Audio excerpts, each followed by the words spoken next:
वंचित बहुजन आघाडीच्या वतीने किराडपुरा येथे जाहीर सभा घेण्यात आली। या सभेत वंचितचे महाराष्ट्र उपाध्यक्ष फारुक अहमद, निरंजन टकले, अमित भुईगर, तैयब जफर यांनी आरएसएसच्या रणनीतीबाबत आपापले मत प्रकट केले।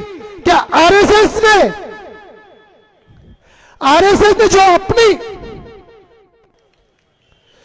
हुकुमशाही का उन्माद चालू किया, उस आरएसएस को दबाने का काम वंचित बहुजन आघाड़ी और हमारे आदरणीय बाबा साहब अम्बेडकर साहब और शहीद अम्बेडकर और उनकी हमारी पूरी team, Vanchit Bahujan team RSS को घुटने पे टेक कर उसको मजबूर करी, वहां जाकर यहां तक के ऑफिस में से भागने को मजबूर करी।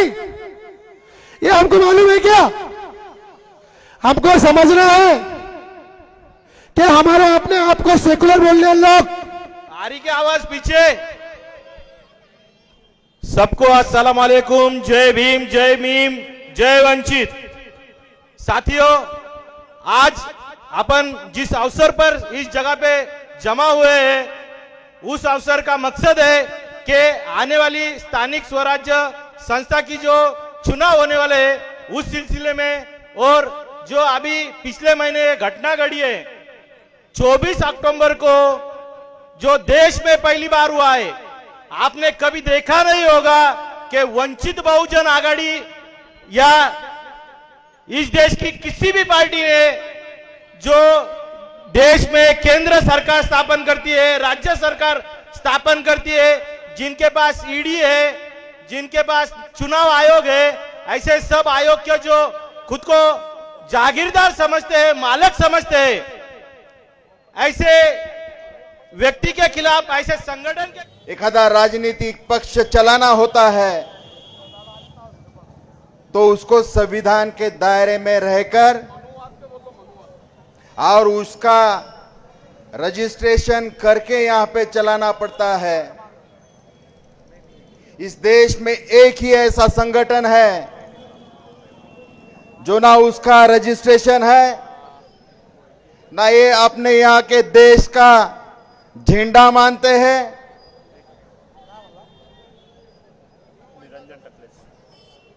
हमारे पार्टी के नेता फारुक अहमद सर अभी मंच पे आए हैं, उनका मैं स्वागत करता हूं। और सम्माननीय निरंजन जी टकले साहब, भाइयों, यहां पे मैं बात कर रहा था कि आरएसएस ऐसा एक संगठन है, ना उसका रजिस्ट्रेशन है, ना ये देश के संविधान को मानता है। मैं उनसे एक बात करना चाहता हूं।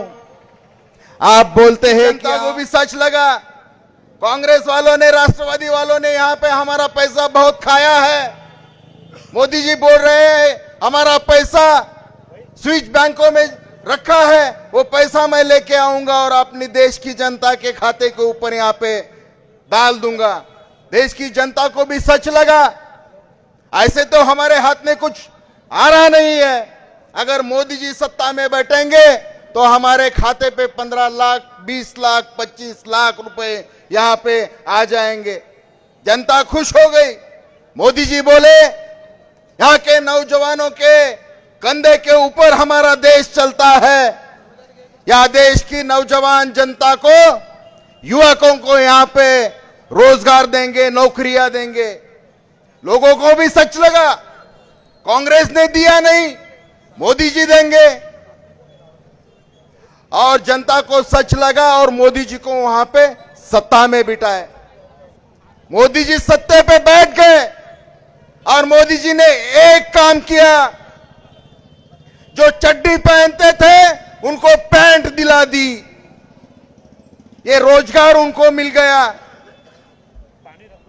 भाई और बहनों, मैं आपको हाथ जोड़ के विनती करता हूं, यहां पे नौजवान हैं, छोटे बच्चे हैं, हमारे बच्चों का भविष्य, अगले आने वाले पीढ़ी का भविष्य पूरा अंधेरे में है।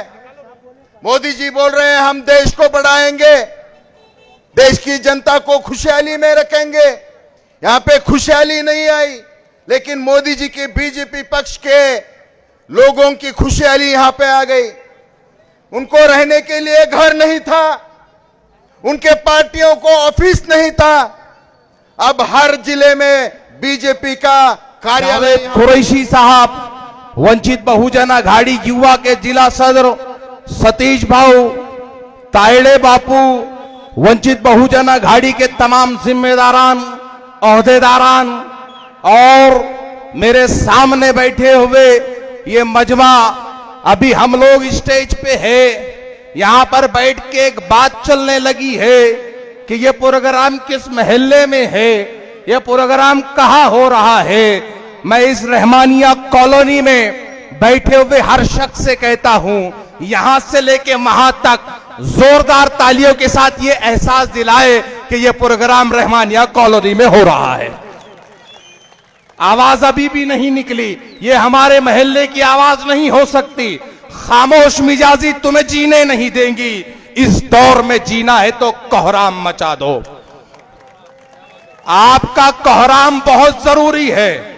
इस मुल्क अजीज हिंदुस्तान में गुज़िश्ता 100 सालों से चड्डीधारियों के खिलाफ कोई आवाज नहीं उठी, लेकिन एकमात्र वाहिद पक्ष वंचित बहुजन आघाड़ी है जिसने आपके अपने शहर औरंगाबाद में छत्रपति शिवाजी महाराज के स्टैच्यू के नीचे से एक आंदोलन किया, जो शुरू छत्रपति शिवाजी महाराज के स्टैच्यू से हुआ, लेकिन खत्म आरएसएस के मुख्यालय पर हुआ और उसकी कयादत करने वाली शख्सियत का नाम आली जनाब सुजात दादा अंबेडकर है।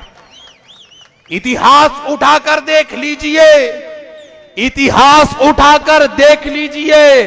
अलग अलग पक्षों के लोगों ने अलग अलग झंडे उठाकर आरएसएस के नाम पर मुसलमानों को डराया जरूर है, लेकिन उस आरएसएस को घर में बिठाने का काम किसी ने नहीं किया।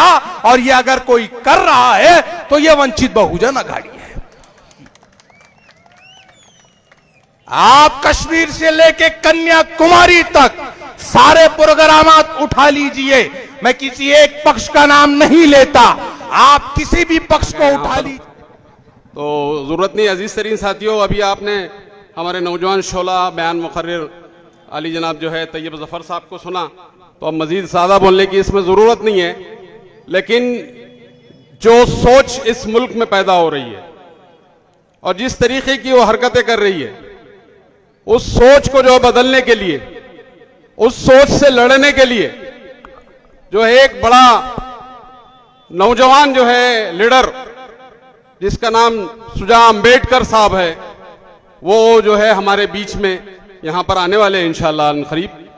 तो वो यहां पर वो लड़ रहे हैं और उनकी लड़ाई के साथ जब यहां क्रांति चौक से मोर्चा निकला था तो मेरे वंचित बहुजन आघाड़ी के साथी कह रहे थे कि मोर्चे में मुसलमानों की तादाद कम थी।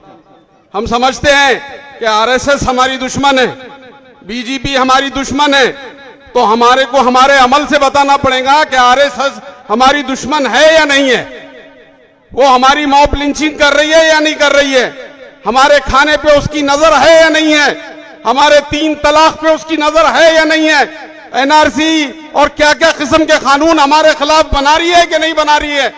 ये सारी चीजों को सोचने के बाद हम इस नतीजे पे पहुंचे हैं कि ये ऐसी जो तंजीमें हैं जिसकी जहरीली जड़ें हैं, वो जहरीली जड़ें मुल्क के अंदर काफी नुकसान पहुंचा रही है।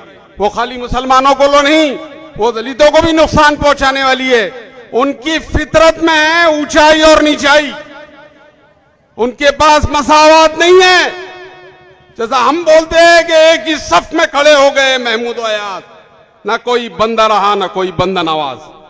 ये आरएसएस नहीं बोल सकता कभी, क्योंकि उन्होंने जो अमल करे पिछले 4 मध्य प्रदेश के अंदर हमने देखा कि किस किस्म से एक गरीब दलित के ऊपर उन्होंने पेशाब किया।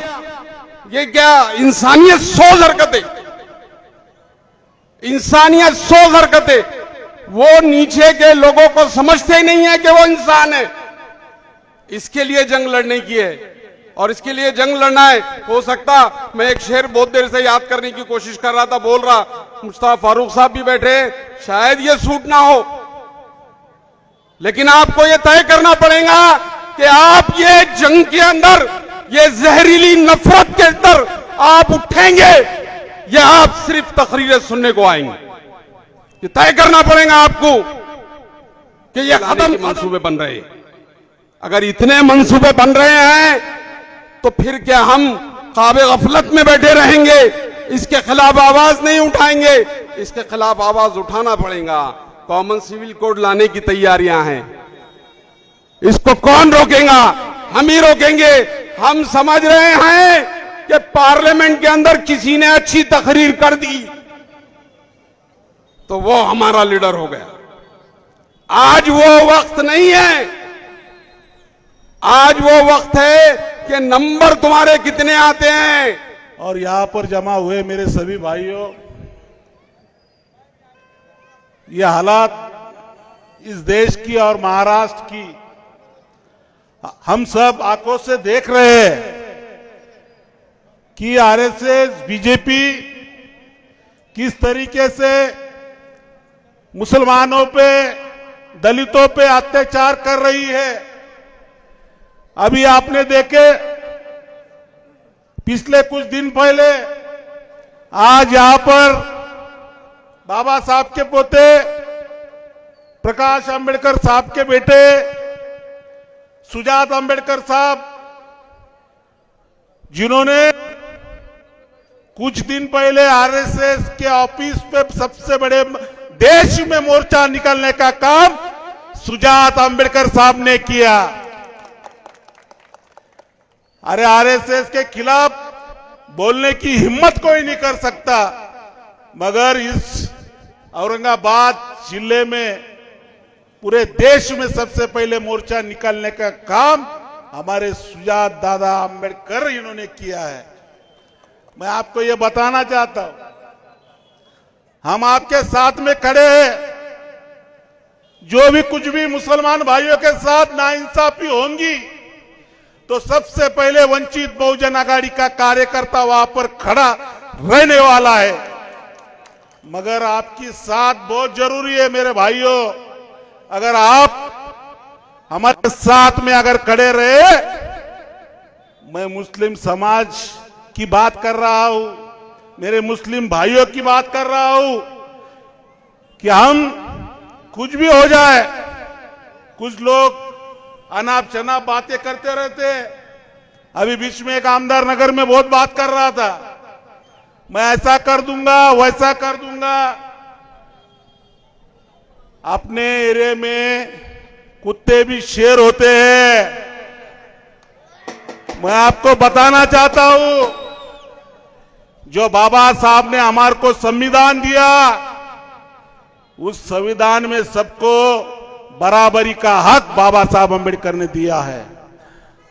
मैं आपको बताना चाहता हूं कि बाबा साहब अंबेडकर ने जो हमको हक दिया, इन लोगों को भी उतना हक दिया, यहां के मुसलमानों को भी उतना हक दिया, दलितों को भी उतना हक दिया है।